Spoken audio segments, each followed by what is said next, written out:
ज्या पद्धतीनं तामिळनाडूमध्ये निर्विवाद यश थलपती विजय आणि त्याचा पक्ष टी-व्ही-के मिळवतोय. भल्या-भल्यांना त्यांच्या भुवया उंचावणारा हा निकाल आहे.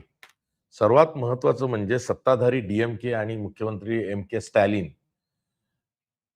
यांच्या सत्तेचा जो पराभव हा तामिळनाडूमध्ये झालेला आहे, तो गुड गव्हर्नन्स देऊन सुद्धा पराभव झालेला आहे. मधल्या काळामध्ये ज्या काही निवडणुकीच्या चाली किंवा डावपेच चुकले, त्याचा हा परिणाम आहे असंही म्हणता येईल. पण त्याही पलीकडं थलपती विजयनं अशी काय जादू केली तामिळी मतदारांवर, की इतक्या मोठ्या संख्येनं त्याला पहिल्याच निवडणुकीमध्ये यश मिळालेलं आहे. बघा, थलपती विजय आणि त्याचा पक्ष संपूर्ण फोकस तो स्वतः होता. तो असा नेता म्हणून पुढे आला, की जो अभिनेता आहे, तो काही तिकडचा रजनीकांत नाहीये, तो काही तिकडचा कमल हसन नाहीये. पण त्याचा जो क्राउड आहे, तो स्वतः पन्नाशीत आहे, पण त्याने खूप चांगली तब्येत त्याची मेंटेन केलेली आहे. त्यामुळे जे टीनेजर्स आहेत किंवा जे नवमतदार आहेत किंवा जे तरुण मतदार आहेत, खास करून महिला आहेत, यांच्यामध्ये त्याची क्रेझ ही गेल्या 2 दशकापासून आहे. खास करून तामिळनाडूमधला जो मागासवर्ग आहे, त्यामध्ये थलपती विजय हा गेल्या 2 दशकापासून सातत्यानं घराघरात वसलेला आहे. त्याच्या बहुतेक फिल्म्स ह्या बॉक्स ऑफिसवर हिट झालेल्या आहेत आणि त्यांनी राजकीय पक्ष काढला. तो पक्ष त्यांनी अशा पद्धतीनं पुढे नेला, की मला धर्मनिरपेक्ष सामाजिक न्याय जनतेला मिळवून द्यायचा आहे. मी कोणत्या जात, पंथ, धर्म याचं स्तोम माजवणारा माझा पक्ष हा नसून आणि मी स्वतःही नसून मला सामाजिक न्याय तेही धर्मनिरपेक्ष अनुषंगानं, त्या अंगानं मला प्रस्थापित करायचा ही स्लोगन किंवा ही टॅगलाईन घेऊन तो पुढे आला. त्याला खरी मदत जी लाभली ती नवमतदारांची, महिला मतदारांची यांची तर लाभलीच. पण त्याचे जे प्रचारक होते, हे सगळे फॅन क्लब्समधली मुलं होती. मुलं-मुली आणि या सर्वांनी त्याचा प्रचार केला. बरं, त्याचा प्रचार हा डिजिटलाइज्ड होता. म्हणजे या 5 राज्यांच्या निवडणुकामध्ये सर्वात जास्त सोशल मीडियावरती एआय मार्फत प्रचार जर का कोणी केला असेल, डिजिटलाइज्ड आणि एआयचा प्रचार हा थलपती विजयनं केलेला आहे. या निवडणुकीमध्ये सुद्धा आर्टिफिशियल इंटेलिजन्स आलंय आणि ते थलपती विजयच्या पक्षाने वापरलं.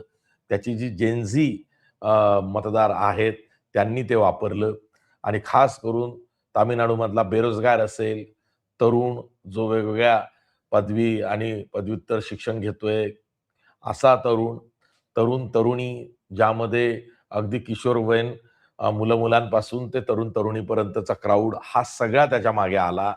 प्रत्येक घरामधनं एखाद दुसरं मत त्यांनी घेतलंय, असा त्याच्या विजयाचा अर्थ होऊ शकतो. इतक्या जागांवरती सध्या टी-व्ही-केनं आघाडी घेतलेली आहे. तमिळगा वेट्री कळघम हा पक्ष खऱ्या अर्थानं चर्चेत आला, तो गेल्या 7-8 महिन्यांमध्ये. खास करून त्यांनी प्रचार सभा सुरू केल्या निवडणुकीच्या अनुषंगानं. त्याची एक सभा, ज्या सभेमध्ये मोठ्या प्रमाणात चेंगराचेंगरी झाली आणि मग त्या चेंगराचेंगरीनंतर त्याच्यावर गुन्हा दाखल झाला, कोर्ट केस झाली आणि तरीसुद्धा तो निवडणूक लढला. अशामध्ये तो एक बंडखोर नायक म्हणून पुढे आला आणि नुसता चित्रपटाच्या पडद्यावरती बंडखोर नायक नाही, तर तो प्रत्यक्ष निवडणुकीत बंडखोर नायक म्हणून उभा राहिला आणि त्यानं उमेदवारांची निवड असेल, त्या उमेदवारांना प्रचारक जे त्याला लाभले, ते त्याच्या पक्षाचे कार्यकर्ते तर होतेच, पण त्याही पलीकडं त्याचा जो फॅन क्लब आहे स्वतःचा, ती लोकं सुद्धा राबली आणि WhatsApp ग्रुप्स असतील, डिजिटलाइज प्रचार हा प्रत्येकानं आपापल्या सोशल मीडिया प्लॅटफॉर्म्सवरती त्याच्यासाठी केला आणि तो अँप्लिफाय केला. एआयची मदत झाली. त्या एआयच्या माध्यमातून त्यांनी लोकांपर्यंत हे पोहोचवून दिलं, की तामिळनाडूमध्ये आज कसली गरज आहे. तामिळनाडूमध्ये सोयी-सुविधांची गरज आहे. तामिळनाडूमध्ये जो विकास आहे, तो तळागाळातल्या लोकांपर्यंत पोहोचला पाहिजे. तामिळनाडूमध्ये वर्गरहित असा सामाजिक न्याय झाला पाहिजे. सोशल जस्टिस झालं पाहिजे आणि तेही धर्मनिरपेक्ष असलं पाहिजे. कोण्या एका धर्माकडं, जातीकडं, पंथाकडं, जात समूहाकडं, जात वर्गाकडं झुकणारा अ, जातीय सलोखा किंवा सामाजिक न्याय नकोय, तर तो सर्वांसाठी समान अशा पद्धतीनं त्यानं प्रचार केला. म्हणजे टी-व्ही-के आत्ता या क्षणी नाही म्हटलं तरी 110 ठिकाणी आघाडीवरती आहे. 234 जागांची विधानसभा आहे तामिळनाडूची. बहुमताचा आकडा 118 आहे. आत्ता ज्या 5व्या-6व्या फेरीपर्यंत मतमोजणी आलेली आहे. त्यानंतर अ, मतमोजणीचा जो कल आहे तामिळनाडूमध्ये, तो 110 जागांवरती टी-व्ही-के आघाडीवरती आहे. मॅजिक फिगर बहुमताचा आकडा हा 118 आहे. 72 जागांवरती विरोधी पक्ष असलेला ए-आय-डी-एम-के आहे. आणि सर्वात मोठा दणका सत्ताधारी पक्ष एम-के स्टॅलिन यांच्या द्रमुकला बसलाय. द्रमुक 3ऱ्या नंबरवरती फेकलं गेलंय. 52 ठिकाणी आघाडीवरती आहे. द्रमुकची सत्ता येईल असं बहुतेक पोल स्टार्स प्रेडिक्ट करत होते. एक्सेप्ट प्रदीप गुप्ता यांची ॲक्सिस माय इंडिया हिनं सांगितलं होतं, की टी-व्ही-के कमाल करेल. टी-व्ही-के सत्तेत येऊ शकतं. का येऊ शकतं? तर ते बहुमताच्या आकडापर्यंत जाऊ शकतात आणि त्यांना साथ लाभेल ती भाजप, ए-आय-डी-एम-के युतीची आणि तसंच होताना दिसतंय. जरी बहुमताचा आकडा थलपती विजयच्या टी-व्ही-केला नाही गाठता आला आणि तो 10-15 जागांनी कमी झाला, तरी सुद्धा बाहेरनं भाजप, ए-आय-डी-एम-के यांचा पाठिंबा मिळू शकतो. किंबहुना ते सरकारमध्ये सुद्धा येऊन टी-व्ही-केचं सरकार हे तामिळनाडूमध्ये अस्तित्वात येईल, असा अर्थ आत्ताच काढला तर तो चुकीचा ठरणार नाही. याचं कारण असं, की 110 जागांची निर्विवाद आघाडी ही थलपती विजयच्या टी-व्ही-केनं घेतलेली आहे. जे विनिंग फॅक्टर्स आहेत टी-व्ही-केसाठी त्याचा थोडा अभ्यास करूया. कारण भल्या-भल्यांना आश्चर्यचकित करणारा हा निकाल असू शकेल तामिळनाडूचा, जर का थलपती विजयची सत्ता येत असेल आणि सत्ताधारी द्रमुकचा दारुण पराभव होतोय. एम-के स्टॅलिनच्या द्रमुकचा इतका मोठा पराभव हा तामिळनाडूमध्ये होतोय, ही खूप मोठी बातमी आहे आणि तेही नवख्या थलपती विजयच्या टी-व्ही-के पक्षाकडून. त्यातही ए-आय-डी-एम-केनं आपला वोट बेस बऱ्यापैकी मेंटेन ठेवलाय. म्हणजे थलपती विजयच्या टी-व्ही-केनं मतं जी खाल्ली आहेत किंवा कापली आहेत, ती अ, द्रमुकची खाल्ली आहे, एम-के स्टॅलिनच्या डी-एम-केची खाल्लेली आहेत आणि स्वतःचा वोट बेस हा 9 तरुण आहेत, 9 मतदार आहेत, तरुण-तरुणी आहेत. यापासून ते ओल्ड एज वोटर्सपर्यंत म्हातारे म्हणजे गेल्या 2 दशकापासून बॉक्स ऑफिसवरती तो कंटिन्युअस सामाजिक चित्रपटांच्या माध्यमातून एक विद्रोही नायक म्हणून हा विजय पुढे आला, तर कधी एक हळवा प्रेमवीर म्हणून तो अनेक चित्रपटांमध्ये दिसला. खास करून मागासवर्ग चा तो प्रतिनिधी म्हणून या सगळ्या तामिळ इंडस्ट्रीमध्ये तो वावरला. त्याचा त्याला कमालीचा फायदा झालेला आहे. पण आत्ता जो वोट शेअर त्याच्या टी-व्ही-केला मिळतोय, तमिळगा वेट्री कळघम या पक्षाला, तो अक्रॉस ऑल द धर्म, जात, पंथ, वर्गरहित असा वोट शेअर तो कमावताना दिसतोय. हे कशामुळे झालं? त्याला सर्व थरातनं मतं का मिळाली? केवळ महिलांची का? ती मिळालीच. केवळ नवमतदारांची का? ती मिळालीच. तरुण-तरुणींची तीही मिळालेली दिसतायत. मग हे झालं कशामुळं? तर आपण एक-एक करून जे काही 7-8 विनिंग फॅक्टर्स आहेत, त्याची उजळणी करूया. पहिला विनिंग फॅक्टर हा थलपती विजयचा तो स्वतःच आहे. त्यानं ज्या पद्धतीनं त्याची इमेज ही बिगर राजकीय ठेवली. तो अभिनेता आहे. रिमेंबर तो मल्टीस्टार आहे, मेगा स्टार आहे, सुपरस्टार आहे. तो गेल्या 2 दशकापासून स्वतःचं फिजिक मेंटेन करून तरुणी जो यंग क्राउड आहे बॉक्स ऑफिसवरती येणारा, त्यांना अट्रॅक्ट करून बसलेला आहे. त्याच्या फिल्म्स घराघरात फॅमिली वॉच म्हणून घराघरात बघितल्या जातात. त्यात वल्गॅरिझम नाहीये. तो घराघरामधला नायक आहे. ही त्याची जी इमेज आहे, ती त्याच्या कामी आलेली आहे. त्यानंतर डी-एम-केच्या विरोधात जी अँटी इन्कम्बन्सी आली होती, की डी-एम-के फक्त बोलतंय, फक्त तामिळ अस्मितेवरती बोलतंय आणि लोकांना ज्या सोयी-सुविधा द्यायच्या आहेत, त्या निवडणुकीच्या तोंडी जाहीरनाम्यातून देतंय आणि गेले 4-4.5 वर्ष डी-एम-केनं फारसं काही केलं नाही आणि त्यामुळं ए-आय-डी-एम-के सॉरी डी-एम-केच्या विरोधात, द्रमुकच्या विरोधात जी अँटी इन्कम्बन्सी म्हणजे ज्याला आपण प्रस्थापित विरोधी लाट म्हणतो, ती जी आली होती लोकांमध्ये, ती या थलपती विजय आणि त्याच्या पक्ष टी-व्ही-केनं खूप चांगली एक्सप्लॉइट केली. ती हेरली आणि ती हेरल्यानंतर जे यश मिळालं ते हे यश मिळालेलं आहे. बाकीचे दोन्ही आउटपुट बंद कर. हा, तर सांगायचं हे आहे की त्यानं ती हेरली. त्यानंतर तिसरा मुद्दा जो आलेला आहे तो म्हणजे की या प्रचारादरम्यान टीव्हीके कडनं हाय युथ एंगेजमेंट दिसली. म्हणजे खूप मोठ्या संख्येनं लोंडाचा लोंडा हा थलपती विजयच्या प्रचार सभांना येत होता. त्याच्या उमेदवारांच्या प्रचार सभांमध्ये सहभागी होत होता. म्हणजे तरुण वर्ग हा मोठ्या संख्येनं इथं सामील झाला होता आणि तोच मतदार होता.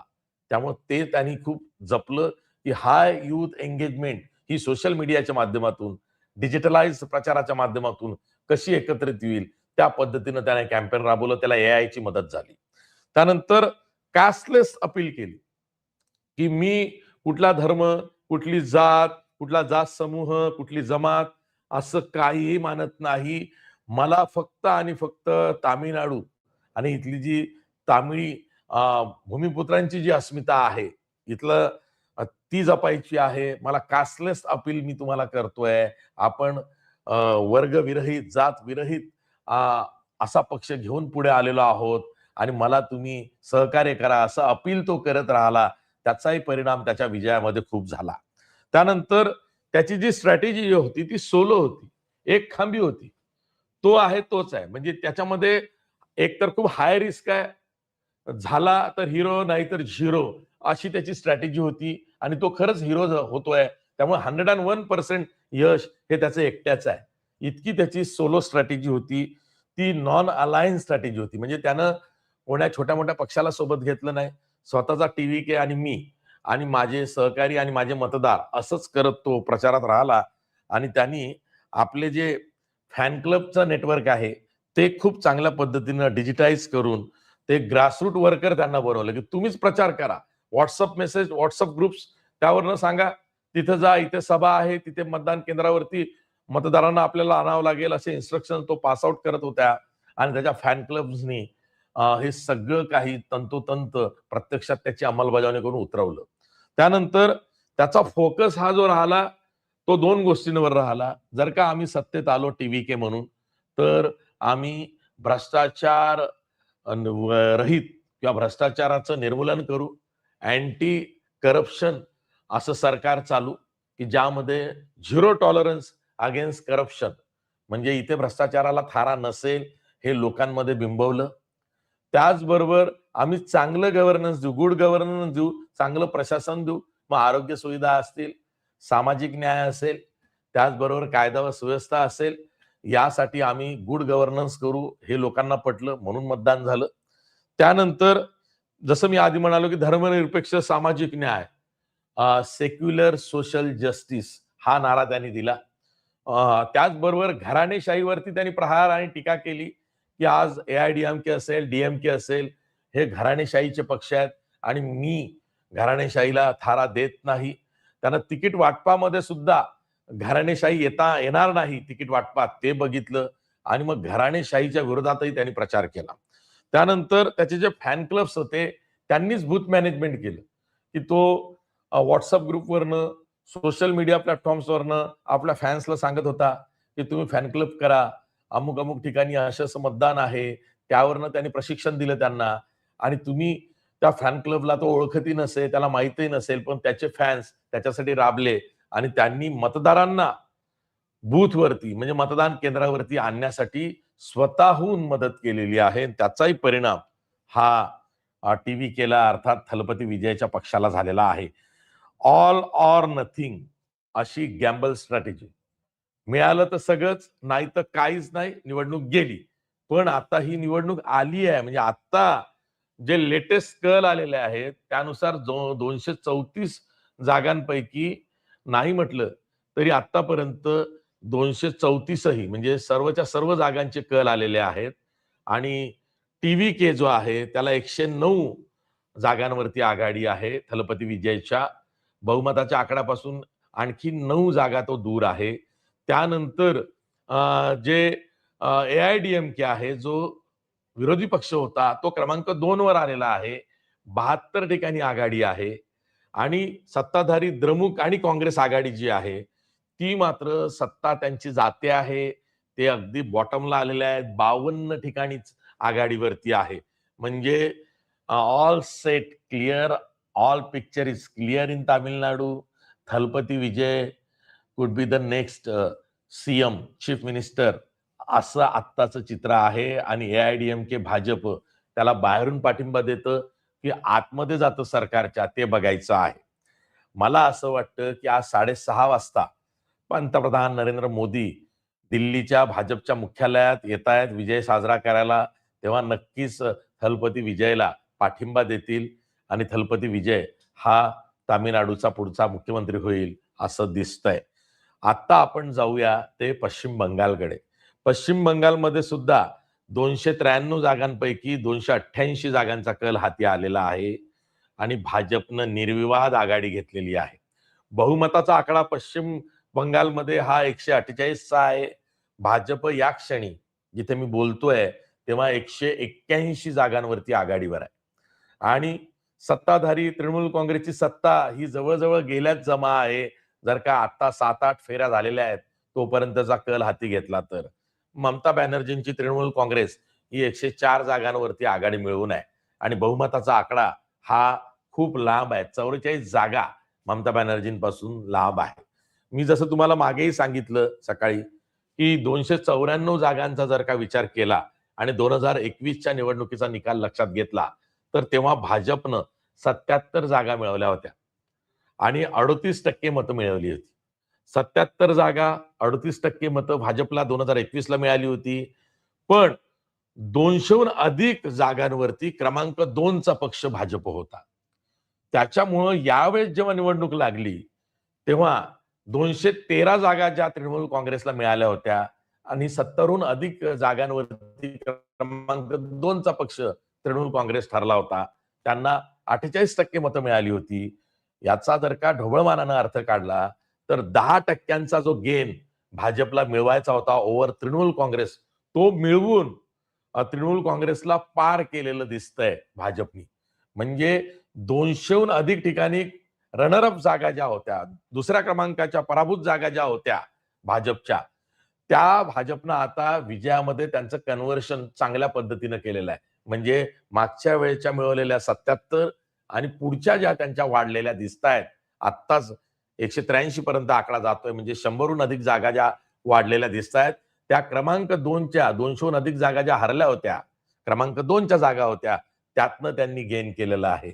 म्हणजे वोट शेअर हा स्वतःचा खूप वाढवलेला आहे आणि तृणमूल काँग्रेसचा झपाट्यानं कमी केलेला आहे असा त्याचा अर्थ होतो. ही कमाल झाली कशी? याचे अनेक फॅक्टर्स आहेत. म्हणजे एक तर ममता बॅनर्जी यांना कोणतं प्रकरण नडलं? केजी कार गव्हर्नमेंट मेडिकल कॉलेजमध्ये आपल्याला माहिती आहे की एक बलात्काराची घटना घडली. त्या आरोपीला वाचवण्याचा प्रयत्न होतोय. बलात्काराला फासावर लटकवलं जात नाहीये, असा जो प्रचार झाला. त्या पीडितेच्या आईला तिकीट दिले गेलं आणि मोदींनी तिला सोबत घेऊन प्रचार केला. जाहीर सभेत तिला बसवलं. त्याचा खूप मोठा परिणाम हा पश्चिम बंगालमध्ये महिला वर्गावरती, तरुणींवरती खास करून झाला. आणि हे एक असं प्रकरण आहे जे ममता बॅनर्जींना नडलंय. प्लस बेरोजगारी प्रचंड वाढली आहे. कलकत्ता, हार्बर या ठिकाणी, हावडा या ठिकाणी जॉब्स मिळत नाहीयेत आणि म्हणून मग एकेकाळी पश्चिम बंगालमध्ये कलकत्ता, डायमंड हार्बर किंवा हावडा या ठिकाणी जे मजूर किंवा परप्रांतीय नोकऱ्या-धंद्यासाठी यायचे आहेत, आता ते तसे तितक्या मोठ्या प्रमाणात येत नाहीयेत. ते गुजरातकडे, सुरतकडे किंवा मुंबईकडे इकडे वळलेले आहेत आणि जो मूळचा पश्चिम बंगालमधला बेरोजगार आहे तो वाढतोय. त्याला रोजीरोटी किंवा कामधंदा मिळत नाहीये. हे जे नॅरेटिव्ह सेट झालं त्याचाही फटका बसला. प्लस उद्योगधंदे पाहिजे त्या प्रमाणात पश्चिम बंगालमध्ये ममता बॅनर्जींना आणता आले नाही. त्याचं नॅरेटिव्ह भाजपनी त्यांच्या विरोधात ज्या पद्धतीनं सेट केलं त्याचा फटका बसला. याही पलीकडं इतर राज्यांमध्ये जिथे काँग्रेसची सत्ता आहे किंवा जिथे भाजपची सत्ता आहे, तिथे एफडीआय म्हणजेच फॉरेन डायरेक्ट इन्व्हेस्टमेंट, थेट परकीय गुंतवणूक मोठ्या प्रमाणात येते आहे. मग पश्चिम बंगालमध्ये का येत नाहीये? तर याला कारण म्हणजे ममता बॅनर्जींच्या पक्षाचं आणि त्यांचं धोरण. असं नॅरेटिव्ह भाजपनी खूप कमालीचं सेट केलं आणि सर्वात महत्वाचं म्हणजे 2021ला जेव्हा भाजपच्या हे लक्षात आलं, की राम, सीता, हनुमान चालत नाही, तर त्यांनी बंगाली अस्मितेला कुरवाळण्यासाठी या वंगभूमीमध्ये देवी पुढे केली, कालीमाता पुढे केली. जेवढे म्हणून मंदिरं असतील, जी प्राचीन असतील किंवा जुनी असतील, त्यांच्या नूतनीकरणाचा, जीर्णोद्धाराचा कार्यक्रम मोठ्या प्रमाणावर पक्षातून हाती घेतला गेला. त्याचबरोबर ज्या केंद्र सरकारच्या योजना आहेत, त्या राज्यामध्ये कशा राबवल्या जातील यासाठी भाजपचा कार्यकर्ता ठिकठिकाणी राबला आणि द मास्टर स्ट्रोक हा होता, की 24% ते 25% जे अल्पसंख्याक मतं आहेत, मायनॉरिटीचे मतं आहेत, खास करून मुसलमानांची मतं आहेत, त्याकडे पूर्णपणे दुर्लक्ष केले आणि त्यावरती प्रचार असा केला, की ममता बॅनर्जी, तृणमूल काँग्रेस हे मुसलमानांचं लांगून चालन करणारे आणि लांगून चालन करणाऱ्या नेत्या, मुख्यमंत्र्या ममता बॅनर्जी आहेत, असा प्रचार झाला. म्हणजे काय झालं, की जो उर्वरित 75% समाज आहे, ज्यामध्ये मेजॉरिटी ऑफ द हिंदूज आहेत. मग ते एस-टी मधले असतील, एस-सी मधले असतील किंवा ओ-बी-सीज मधले असतील किंवा सवर्णांमध्ये असतील, त्या सर्वांची वोट बँक कन्सॉलिडेट करण्यामध्ये भाजपला यश आलं. या निकालाचं वैशिष्ट्य हेच आहे, की बंगालमधला हिंदू मतदार एक गठ्ठा भाजपनं आपल्याकडे वळवला, असं या निकालाचं वर्णनही करता येईल. ती सुद्धा एक चर्चा करता येईल.